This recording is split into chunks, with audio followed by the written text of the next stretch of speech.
The government department responsible for supporting disabled people has lost more disability discrimination cases than any other UK employer.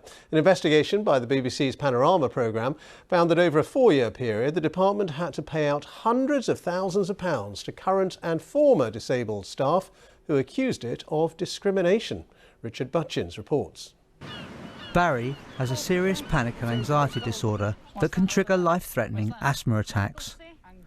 For 30 years, he worked in finance at the Department for Work and Pensions. But when he was moved into a different role and sent on a training course, it triggered his anxiety. I was basically told that if I didn't do it, then I would be disciplined.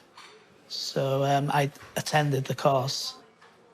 I wasn't taking anything in, and I just had this overwhelming feeling of I had to get out of the room. I just collapsed to the floor. I thought at first I was having a heart attack.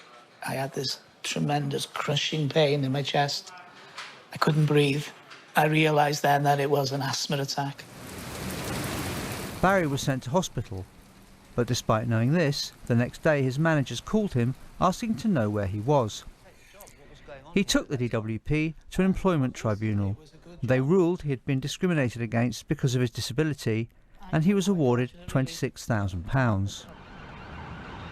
Panorama has carried out an in-depth analysis of every employment tribunal where an employer has been accused of disability discrimination, and can reveal that since 2016 the DWP has lost more tribunals than any other employer in Britain. The average is 3%.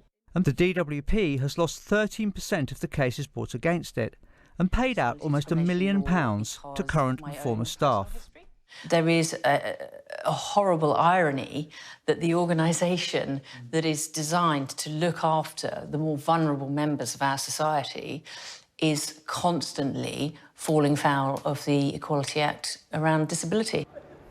The department says it's shocked by Panorama's findings and has worked hard to ensure staff have a route to raise concerns with someone they trust. It says it has now instigated a review of its processes to make sure all their employees are treated fairly and with respect.